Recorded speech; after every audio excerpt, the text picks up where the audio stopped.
Baik, selamat pagi. Kita bertemu kembali di pertemuan kali ini. Namun mohon maaf, pertemuan kali ini harus dilaksanakan secara fully asimetrik. Saya merekam video ini dari tempat lain, dari tempat saya, dan kemudian teman-teman bisa melihatnya melalui rekaman YouTube, dan kemudian kita melanjutkan komentar di eh, LMS ataupun di YouTube. Sebelum kita masuk ke isu etika sosial dalam informasi, kita mengulang kembali bagaimana informasi bisa digunakan untuk mencapai tujuan organisasi yang kita bahas pada pertemuan 3. Mengapa itu bisa digunakan? Karena informasi memudahkan atau memungkinkan eh, layanan itu dilaksanakan dengan biaya yang lebih murah. Murah di sini dalam artian secara biaya uang atau rupiah, ataupun biaya waktu, ataupun sumber daya manusia. Jadi secara money, material, method itu menjadi lower karena kita sudah menggunakan informasi. Yang kedua, informasi juga bisa digunakan untuk melakukan pengawasan. Jadi mempermudah pengawasan. Bagaimana suatu informasi ini bisa digunakan untuk melakukan kontrol yang semula kontrolnya ini tidak diwajibkan, kemudian menjadi mandatory. Dia pada setting pada sistem kita buat mandatory, proses tidak bisa berlanjut kalau belum ada approval. Bagaimana log itu bisa diciptakan, dan bagaimana pengawas bisa kemudian diberikan fitur untuk melihat melalui sebuah dashboard. Manajemen bisa diberikan, top manajemen bisa diberikan fitur untuk melihat atau monitor proses melalui sebuah dashboard. Nah ini pengawasan bisa lebih mudah dilakukan. Dengan pengawasan lebih mudah ini bisa kemudian mengubah organisasi, mengubah strategi. Nah yang ketiga, informasi juga bisa digunakan, bisa menyebabkan terjadinya perubahan organisasi, restrukturisasi organisasi. Jika semula ada jabatan-jabatan, ada posisi-posisi yang digunakan untuk melakukan verifikasi, maka dengan sekarang kemajuan adanya AI, verifikasi bisa dilakukan menggunakan machine learning, bisa menggunakan AI, sehingga posisi-posisi melakukan verifikasi, pemantauan itu bisa kemudian digantikan dengan informasi dan teknologi lain yang mendukung dalamnya. Jadi informasi bisa digunakan untuk mencapai strategi, namun demikian juga informasi bisa digunakan untuk mengubah strategi dan menciptakan strategi yang baru. Kita juga sudah mempelajari ada beberapa pendekatan yang bisa digunakan, ada five forces Porter yang kita bisa gunakan untuk kemudian melihat bagaimana informasi ini bisa digunakan untuk menjadi kompetitor, atau bagaimana informasi ini bisa tahan terhadap kompetitor. Bagaimana informasi ini bisa digunakan untuk mencapai harapan pelanggan, bargaining position dari customer.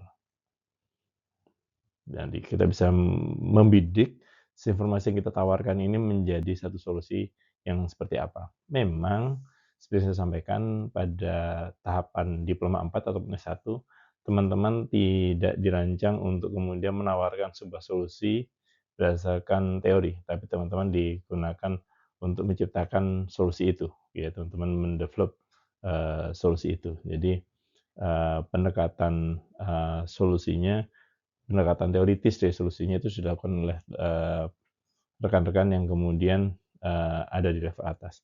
Namun teman-teman juga harus firm solusinya, gitu ya.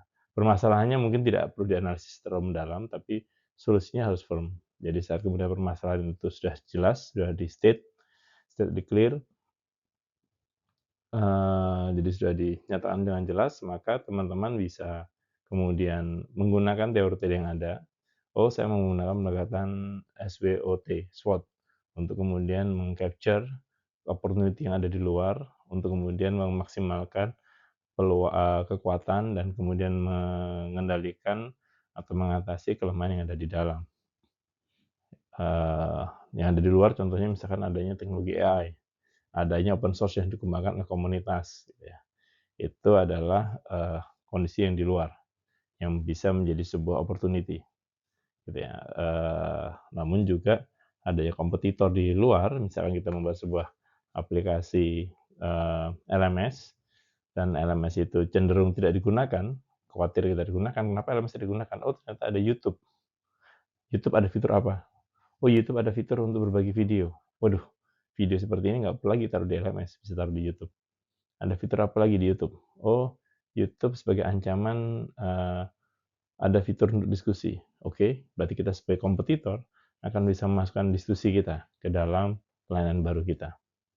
Apa yang kira-kira ada YouTube yang lain? Oh, YouTube bisa menjangkau media, bisa menjangkau, masyarakat. Oke, kalau gitu LMS kita akan kita dalam tanda kutip "paksakan" ke mahasiswa gitu ya, untuk kemudian mengakses diskusinya ada di sini. Itu contoh bagaimana, peluang yang ada di sana kita bisa gunakan. Yang tidak ada di YouTube, kita tarik di dalam. Di YouTube, tidak ada pengumpulan tugas, tidak ada, eee, versioning dokumen, gitu ya. Tidak ada deadline untuk pengumpulan tugas. Nah, untuk itu kita gunakan yang lain. Nah, kekuatan yang ada di dalam, LMS yang ada di kita gunakan untuk si informasi LMS yang ada di kita gunakan untuk mengumpulkan tugas.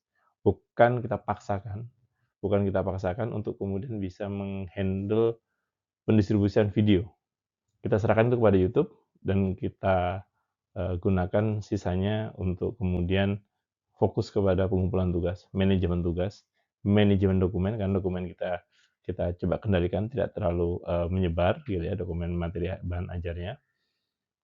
Nah, itu kita gunakan di dalam menggunakan LMS kita. Sementara yang lain untuk penyebaran video kita maksimalkan di YouTube. Nah, itu contoh teman-teman, bagaimana kemudian pada akhirnya strategi, eee, e-learning kita itu berubah, berbeda dibandingkan kampus yang lain, karena kita memang ada hal-hal yang memang tidak bisa kita lempar ke media publik, kita paksakan di LMS, namun kita melihat kondisi keterbatasan kita mengenai sumber daya untuk menyimpan video, bagaimana kemampuan streaming di dalam, gitu. Akhirnya kita lempar itu keluar, kita ambil opportunity yang, ada di luar. Itu contohnya teman-teman ya. Akhirnya strategi e-learning kita itu berbeda dibandingkan strategi e-learning kampus yang lain. Kita akhirnya mengubah paradigma tentang e-learning yang ada di kampus, yang semula e-learning dibayangkan itu bisa menghandle pembelajaran supaya jarak jauh seperti ini, namun ternyata, oh tidak, e-learning kondisinya berbeda, digunakan untuk menyimpan, supaya nanti kalau terlupa, teman-teman bisa mengembalikan. Nah, kondisi sekarang berubah lagi. Berapa teman-teman sering ada dinas untuk mendapatkan tugas dari tambahan. Nah, e-learning saat ini digunakan untuk blended, yang lagi di luar, sedang dari Korea atau ada penugasan, bisa kemudian saat waktunya pas, melihat video, kemudian melanjuti pembelajaran. Oke, itu yang kita pelajari di pertemuan ketiga.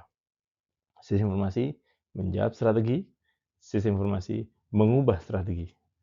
IT based strategic. Ya. Nah, sistem informasi ini di pertemuan keempat kita pandang sebagai sebuah metode atau cara pertukaran informasi. Oleh karena itu, sama seperti kita sedang bertukar informasi di sini, ada etika. Saya nyalakan kamera saya agar teman-teman bisa melihat siapa saya. Saya gunakan gestur, saya gunakan bahasa untuk kemudian menjadi satu kesatuan yang akhirnya lengkap dengan media yang ada, dengan materi yang ada. Itu merupakan etika saya sebagai dosen untuk mengajar kepada teman-teman. Nah, isu etika dan sosial ini akan kita bahas dalam informasi. Jadi bagaimana informasi yang ada di kita yang kita buat ini tetap menjaga isu etika yang ada. Dan akhirnya pada akhirnya nanti isu etika ini yang akan dibawa ke dalam ranah keamanan informasi dan selanjutnya dibawa ke dalam ranah keamanan siber ya. Itu yang garis besar yang saya tulis dalam buku, Keamanan Siber Pengantar dari Sudut Pandang Si Informasi. Ini ranting objektif kita, jadi isu etika, sosial, dan politik apa yang ditimbulkan oleh informasi, gitu ya, ada isu apa, prinsip perilaku spesifik apa yang dapat digunakan untuk memandu keputusan yang etis, mengapa teknologi informasi kontemporer dan internet menimbulkan tantangan bagi pelindungan privasi dan keintelektual, dan bagaimana informasi mempengaruhi kehidupan sehari-hari kita. Nah, informasi dikembangkan dengan tahapan-tahapan baik itu SDLC, Syukur SDLC, maupun KMS DLC yang kemarin sudah kita bahas di pertemuan pertama.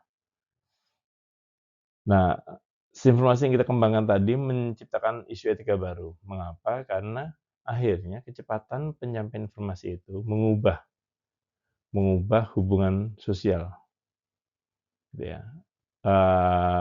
Ini ada salah ketik saya, gitu ya, isu etika ini perubahan sosial, komunikasi sosial dan hubungan sosial, gitu ya. Jadi pertama, isi informasi ini mengubah perubahan komunikasi, gitu ya, sosial menjadi lebih cepat, dan akibatnya budaya sosial itu juga menjadi lebih cepat perubahannya. Jadi pertama komunikasinya, karena komunikasinya sudah lebih cepat, penyampaian informasi lebih cepat, maka yang kedua bisa memunculkan perubahan budaya sosial. Nah, perubahan budaya sosial ini akhirnya muncul ada budaya baru dan budaya lama. Gap ini yang akhirnya dianggap sebagai satu kejahatan atau satu permasalahan, gitu ya. Itu kenapa ada beberapa posisi permasalahan yang kemudian kita masih abu-abu. Nah, kalau sudah disebut kejahatan biasanya sudah ada undang-undangnya ya, sudah ada aturannya, gitu ya. Tapi intinya awal mulanya adalah karena ada pertukaran informasi yang lebih cepat, gitu ya. Dulu kita kalau ingin menyampaikan pesan ketemu di kantin, gitu ya, menyampaikan informasi, ngobrol di kantin, melihat gestur, melihat mimik, melihat intonasi, gitu ya, sehingga kita bisa nyampai. Untuk penyampaian informasi yang lebih cepat, kita kirim lewat WhatsApp. Ada gestur yang hilang, ada intonasi yang hilang, gitu ya. Dicoba diatasi menggunakan emoji, gitu ya. Namun tetap ada gap, gitu ya. Perubahan kecepatan pertukaran informasi, oke, positif. Namun ada perubahan budaya, gitu ya. Perubahan budaya. Sekarang sudah mulai pesan tidak dibalas atau pesan tidak dibaca jadi tersinggung, gitu ya. Jadi muncul isu etika baru, atau pesan kemudian dibaca tapi tidak segera dibalas, jadi masalah. Informasi yang semula absensi langsung bisa diisi setelah mengajar, sebelum pelajaran selesai ditulis dengan tulisan tangan yang cepat dan nggak terbaca itu, setelah ditulis tidak terbaca lagi, gitu ya, karena saking cepatnya. Sekarang karena dianggap perubahan ya, atau penyampaian informasi itu cepat, misinya nanti saja deh, gitu ya. Contoh misalkan setelah kelas ini berakhir, siapa dari teman-teman yang langsung mengisi master? Siapa yang kemudian ngisi masternya nanti dulu deh, karena toh gampang ngisi masternya. Itu ya contoh ya, perubahan komunikasi sosial itu bisa merubah budaya sosial. Akhirnya muncul dalam tanda kutip kejahatan, mungkin bukan kejahatan dalam arti yang kriminal ya tentunya. Sampai di akhir semester, master tidak terisi. Gampang, ya udah diisi deh. Nah itu contoh teman-teman, muncul isu. Akhirnya muncul, kok mahasiswa nggak proper sekali ya, sudah sampai akhir semester, master belum diisi. Akhirnya muncul diskusi, muncul teguran. Dan itu semua terjadi karena master sedemikian memudahkan, menyebabkan kita menunda, toh gampang, kita kerjakan yang susah dulu, gitu ya, kerjakan yang sulit dulu, seperti bagaimana diajarkan di ujian ya, kerjakan yang sulit dulu. Nah, akibatnya muncul harapan orang yang Anda layani melalui master, selesai pelajaran Anda isi, buka laptop, loh kok belum ada materinya. Sementara Anda berpikir, gampang, nanti dulu, gitu ya. Nah, itu contoh teman-teman, muncul isu etika baru dalam teknologi yang kita ciptakan. Kalau kemarin saya jelaskan, ada teknologi pasti pengaruh ke people, pengaruh ke proses, pengaruh ke organization, gitu ya. Dan itu saling pengaruh. Nah itu contoh isu baru. Isu positifnya tentu ada, tadi ya kecepatan, perubahan budaya sosial menjadi bekerja lebih cepat, bekerja yang mengutamakan kepada konten ketimbang proses. Karena proses sudah dibantu TI, kita sibuk memikirkan konten. Saya sibuk memikirkan bagaimana isi PPT ini, karena saya tahu saya bisa deliver ini dengan mudah menggunakan video YouTube. Jadi saya lebih fokus pada konten daripada saya memusingkan bagaimana media. Kalau zaman dulu, waduh saya nggak bisa hadir nih, bagaimana nih? Ganti jadwal, bagaimana nih? Zoom-nya bagaimana ini? Sekarang sudah tidak terlalu pusing dengan itu. Itu contoh yang positif, gitu, isu positif. Nah, dalam era informasi saat ini, menurut teori ada 5 dimensi moral, gitu ya. Yang pertama, information right and obligation. Hak dan kewajiban untuk mendapatkan dan memberikan informasi, gitu ya. Itu mengapa pada Undang-Undang Kebebasan Informasi Publik dinyatakan, undang-undang nomor berapa ya, nanti cari ya, tahun berapa ya, saya cari gitu ya. Jadul sekali undang-undangnya, gitu ya, tapi kemudian direvisi, diupdate, dibaca undang-undang berapa. Menarik ini teman-teman. Mengapa ini menarik? Karena di situ disampaikan, informasi pada dasarnya, pada hakikatnya, itu adalah sifatnya terbuka. Hanya beberapa informasi yang dianggap akan bermasalah, akan menimbulkan masalah, itu dikecualikan, bukan dirahasiakan, dikecualikan. Pengecualiannya bisa bermacam-macam gitu ya. Mengapa ini dimunculkan? Karena dimensi moral dari informasi ada. Informasi itu wajib diberikan. Ada hak penerima informasi, hak Anda untuk kemudian bisa mendapatkan informasi mengenai materi Anda secara utuh. Dan kewajiban saya untuk kemudian memberikan informasi secara utuh kepada Anda. Gitu ya. Itu konsep dari information right and obligation. Nah, informasi yang kemudian tadi bersifat umum, itu punya properti. Umum bagi Anda tingkat 4. Kalau belum tingkat 4, enggak ya. Umum sebatas materi pertemuan keempat. Itu media. Umum untuk materi yang ada di YouTube. Itu properti-propertinya. Bagaimana isinya, bagaimana kemudian pengirimnya, bagaimana penerimanya, itu isi dari informasi, pesannya seperti apa, gitu. Itu properti dari informasi. Nah, belum lagi properti yang lain. Gitu ya. Menurut teori memang ada, kalau kita melihat secara informasi ya, kita menggunakan Dhamma BOK, kita ada beberapa properti dari data. Properti data itu ada ya. Nah, itu berangkat dari dimensi moral dari dalam era informasi. Dhamma BOK ya, nanti silahkan dilihat body of knowledge. Masih ingat ya, kuliahnya kita buat singkat, nanti teman-teman yang akan menggarap mencari informasi tambahan. Accountability dan kontrol. Ingat loh, informasi itu harus accountable. Wah, masa harus accountable? Iya, harus accountable. Tidak usah kita berbicara masalah informasi. Saat saya berbicara dengan teman-teman di kelas, bertemu langsung, kita bertemu di lapangan apel, kita bertemu di ruangan saya. Saat Anda kemudian mendapatkan informasi, kemudian sorenya Anda bisa mengkonfirmasi, Bapak, informasi yang tadi pagi disampaikan, itu sepertinya ada yang kurang, Pak. Ada yang salah, Pak. Tadi saya tanyakan kepada pengasuh, informasinya ada yang berbeda, Pak. Nah, itu accountability.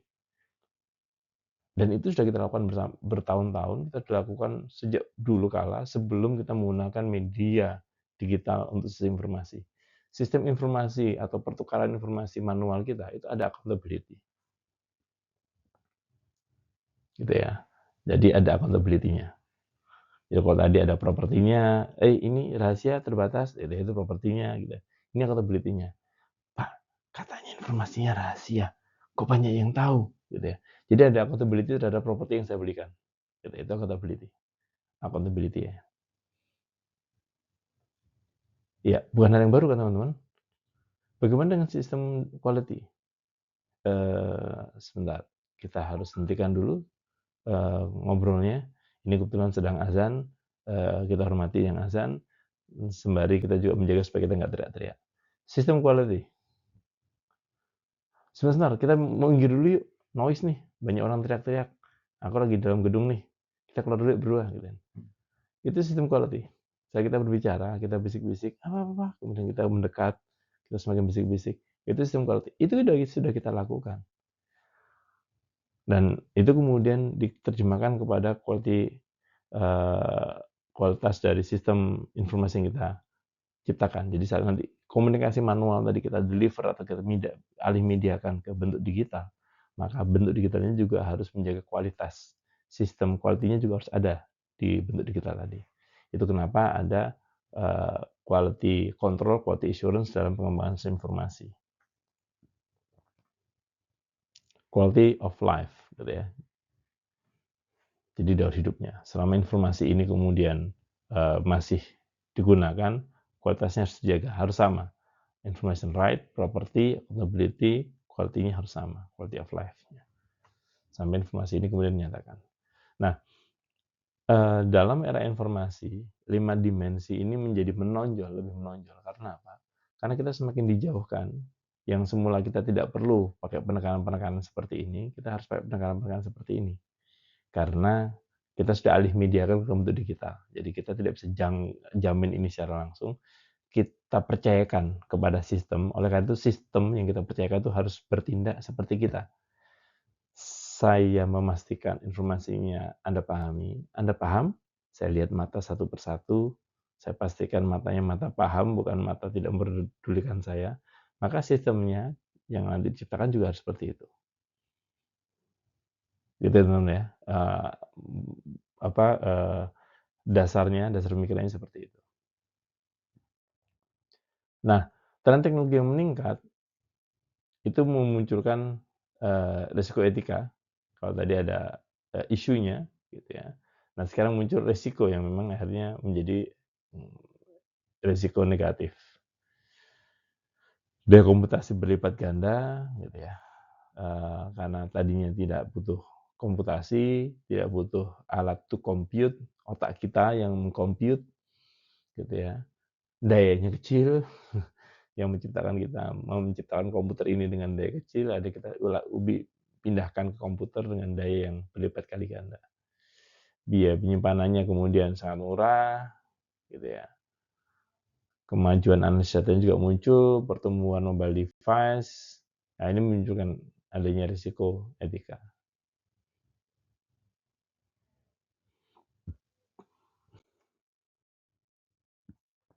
Nah, kalau kita berpikir mengenai sistem informasi, ada 4 setidaknya yang harus dijamin. Nah, kalau di buku yang saya buat mengenai bagaimana beberapa teori informasi itu dikaitkan dengan keamanan siber, memang ada 7. Nah, ini diambil ada 4. Ya, organisasi harus bertanggung jawab atas dampak sistem yang mereka bangun, responsibility, accountability, mekanisme untuk mengidentifikasi siapa yang melakukan apa, liability, ini non-repudiation ya, konsekuensi hukum bagi pihak yang merugikan orang lain, jadi dia tidak bisa mengelak gitu ya. Due process, berhak mendapatkan perlindungan hukum, termasuk jalur bantuan untuk hukumnya. Ini kerangka etika dalam sistem informasi. Nah, dari kerangka etika ini memungkinkan kita untuk misalkan teman-teman dalam teman-teman membuat satu informasi, jangan sampai informasinya kemudian informasinya menyimpan data pribadi tapi datanya tidak kita enkripsi. Begitu ada masalah, kita berkata, oh ya pemilik sistemnya yang salah. Kan kita pengembang, kita harus tahu etikanya. Gitu ya. Atau dulu saya pernah ada yang mengatakan, Pak bisa nggak dibuatkan sebuah media komunikasi, sistem informasi untuk pertukaran informasi di salah satu instansi pemerintah, namun tidak ada log.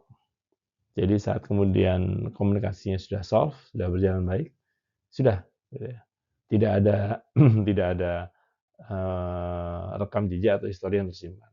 Waktu itu saya bilang nggak bisa, gitu ya, karena tidak ada accountability di situ. Itu secara etika melanggar. Ya, itu accountability-nya.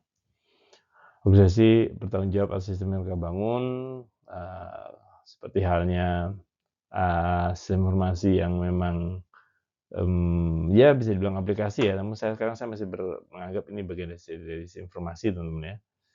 Bagaimana aplikasi Gojek gitu ya, aplikasi Gojek, aplikasi ojek daring yang lain, taksi daring yang lain, itu akhirnya bisa mengubah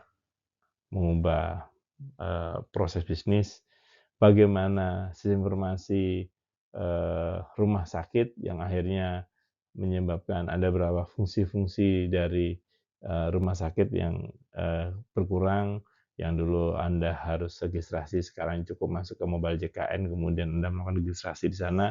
Nah, orang-orang yang tadi menerima registrasi terus ngapain gitu ya. Atau kemudian orang-orang yang tidak bisa registrasi online terus ngapain. Nah, organisasi akhirnya, oh, untuk orang-orang yang tidak bisa menggunakan mobile JKN, mereka dibantu oleh security dari rumah sakit. Oh, orang-orang yang tadinya menerima registrasi kemudian berkurang. Apakah Anda punya skill yang lain? Oh, Anda skill-nya tidak ada yang lain. Apalagi kita cari pekerjaan lain di rumah sakit yang memang setara dengan penerima registrasi. Misalkan tadi security ya, security atau kemudian penerima informasi gitu ya, duduk di ruang informasi untuk kemudian menerima informasi. Nah, itu contoh bagaimana organisasi bertanggung jawab atas dampak dari sistem yang mereka bangun. Nah, selanjutnya teman-teman, prinsip UTK untuk informasi adalah golden rule, harus dipastikan dia, gitu ya. Golden rule-nya harus pas, harus dipastikan sesuai dengan apa yang memang digariskan. Kategorikan imperatif, utilitarian principle, risk aversion principle, no free lunch rule. Untuk 5 rule ini saya sudah berikan guideline-nya di materi yang nanti bisa diunduh. Namun saya minta teman-teman kemudian nanti dari setelah pertemuan ini untuk kemudian lebih membahas, mendiskusikan tentang 5 rules ini, gitu ya. Bagaimana rules ini bisa menjadi sebuah, ini karena prinsip ya, berarti menjadi guideline panduan kita. Masih ingat discourse HRC? Guideline itu masuk pada setiap tahap saat kita identifikasi requirement, design, itu menjadi guideline. Nah, terutama di requirement, ini bisa masuk teman-teman. Saat kemudian muncul requirement pada informasi, prinsip-prinsip ini harus dipastikan ada. Nah, nanti saat Anda kemudian mengidentifikasi prinsip ini, lebih lanjut lagi nanti kita lihat sebenarnya kaitannya dengan NIST, ISO 27001 gitu ya. Ada enggak hubungannya? Nah, selanjutnya ini menjelang akhir-akhir dari slide saya, materi saya, perlindungan data, fair information practices. Pengguna harus tahu data apa yang diambil. Pengguna harus bisa setuju atau menolak terhadap pengambilan data tersebut. Pengguna boleh melihat dan mengoreksi datanya. Data harus dilindungi dengan baik dan ada hukum atau sanksi jika kondisi yang di atas ini dilanggar. Nah, ini adalah konsep dari perlindungan data. Bukan contoh ya, ini konsep. Dari 5 konsep dasar ini kemudian dikembangkan. Contoh misalkan pada undang-undang PDP. Bisa diunduh teman-teman ya, dan saran saya diunduh, kemudian dibaca. Teman-teman punya banyak waktu luang, teman-teman baca karena itu materi yang memang nanti akan menjadi salah satu kompetensi teman-teman. Jadi ini 5 prinsip dasar yang harus ada. Nanti baru berkembang menjadi konsep-konsep yang ada. Dari mana teorinya prinsip dasar ini? Nah, nanti dilihat di materi yang bentuknya Word ya, yang saya unggah di LMS. Nah, ada isu lain teman-teman, ini yang terakhir mengakhiri slide saya. Bagaimana dengan hak kekayaan intelektual? Ketika kesalahan sistem menjadi masalah etika yang baru. Oh iya, itu salah organisasi. Sebentar, kesalahan sistem terjadi karena kesalahan infrastruktur.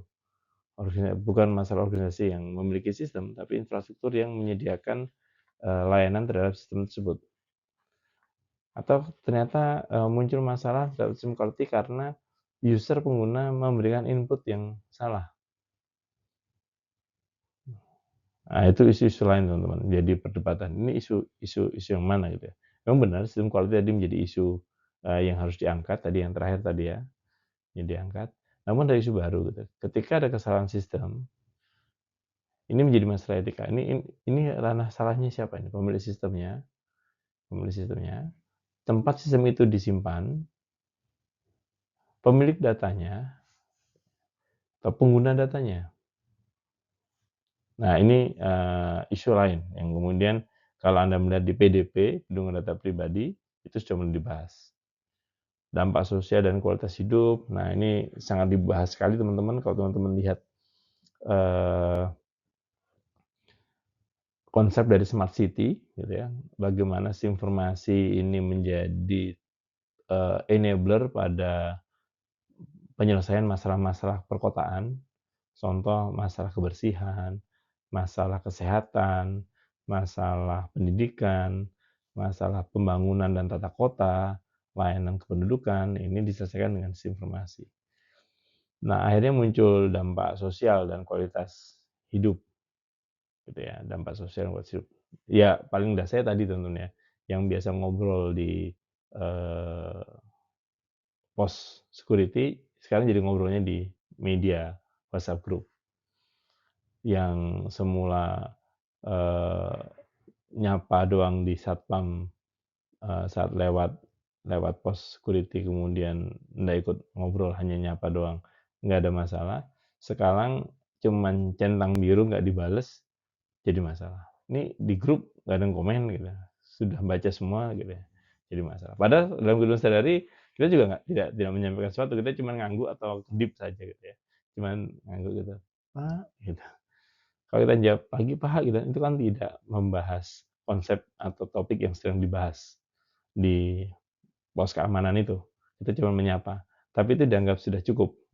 Tapi saat kita ubah itu ke WhatsApp group, kita cuma read saja, tidak kita balas, itu jadi masalah.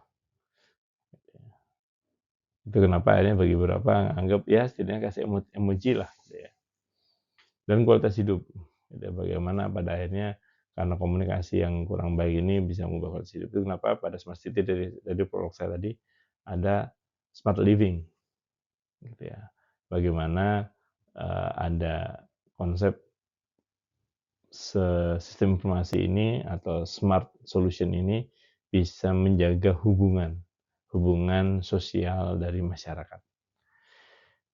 Kemudian ada isu komputer dan penyalahgunaan data. Ini yang akhirnya menambah dari isu information quality, information ethic, ke information security, dan akhirnya ke cyber security karena semua sudah terkoneksi dalam satu jaringan siber. Nah, ini mau saya angkat teman-teman. Kembali sampai di pertemuan keempat ini, saya sangat yakin bukan hal yang baru. Anda sudah mengenal NIST, Anda sudah mengenal ISO, Anda sudah mengenal CIS, Anda sudah mengenal eh, apa eh, konsep perlindungan data pribadi, gitu ya. Standar ataupun guideline keamanan siber teman-teman sudah kenal. Mudah-mudahan juga paham ya, ataupun hafal setidaknya ya. Nah, konsep yang saya jelaskan tadi ini seperti mengulang. Namun yang mau saya garis bawahi dari seluruh rangkaian sekitar 30 menit diskusi yang saya bangun ini adalah apa yang sudah teman-teman dapatkan di konsep keamanan siber, keamanan informasi, ini adalah berangkat dari isu etika informasi. Saat informasi bertukar, ada etika yang harus dijaga. Jadi sudah ada ya, harus dijaga terkait dengan kualitas informasinya, propertinya gitu ya. Nah, saat kemudian dialih mediakan, maka konsep dari informasi tadi juga harus dialih mediakan secara digital. Akhirnya muncul pembahasan keamanan informasi dan cyber security, information security dan cyber security. Begitu teman-teman. Ingat tadi teman-teman saya minta untuk membahas bagaimana konsep atau bagaimana tindak lanjut dari tindak lanjut dari yang slide sebelumnya tadi ya, teori-teori, isu-isu apa saja yang memang harus dibahas, gitu ya. Nah, itu yang jadi bahan diskusi kita, nanti saya taruh di LMS. Terima kasih teman-teman, selamat berdiskusi. Mohon maaf sekali lagi, minggu ini kita tidak bisa bertemu secara langsung, mudah-mudahan minggu depan kita bisa bertemu secara langsung. Kalau ada yang kurang pas dari konten video ini, teman-teman bisa sampaikan di komen atau teman-teman bisa sampaikan melalui penunjuk mata kuliah ya. Untuk kemudian nanti, Pak, dari kontennya kurang seperti apa, Pak, dari video penyampaiannya kurang seperti apa. Supaya nanti di video berikutnya saya bisa sampaikan dengan lebih baik. Kenapa? Masih ingat ya? Kalau di kelas, wajah-wajah teman-teman ini langsung bisa sebagai parameter kualitas dari pengajar saya. Namun saat-saat deliver seperti ini, saya butuh feedback dari teman-teman untuk pengganti tadi ya, pengganti muka-muka mengantuk, muka-muka bosan, muka-muka jenuh dengan apa yang saya sampaikan. Nah, itu sampaikan ke penanggung jawab atau melalui komen untuk kemudian menjadi evaluasi bagi saya untuk perbaiki kualitas video. Selamat berdiskusi teman-teman, saya tunggu diskusinya di LMS, dan terutama saya tunggu untuk jaga-jaga pengumpulan tugasnya teman-teman ya. Oh iya, satu lagi saya lupa. Untuk dokumen checklist Secure SDLC saya sudah unggah di LMS ya, ada di Secure SDLC. Nanti teman-teman download saja dokumennya, itu dari mulai dia fase requirement sampai dari testing, ada checklistnya apa yang harus dilakukan. Untuk pelaksanaan tugas akhir semester teman-teman ya, yang nanti menjadi penilaian komponen tugas. Jadi dokumen checklist itu semua harus diisi, harus dilakukan, dan itu menjadi komponen penilaian tugas. Tugasnya dari checklist itu. Oke, terima kasih teman-teman. Selamat diskusi.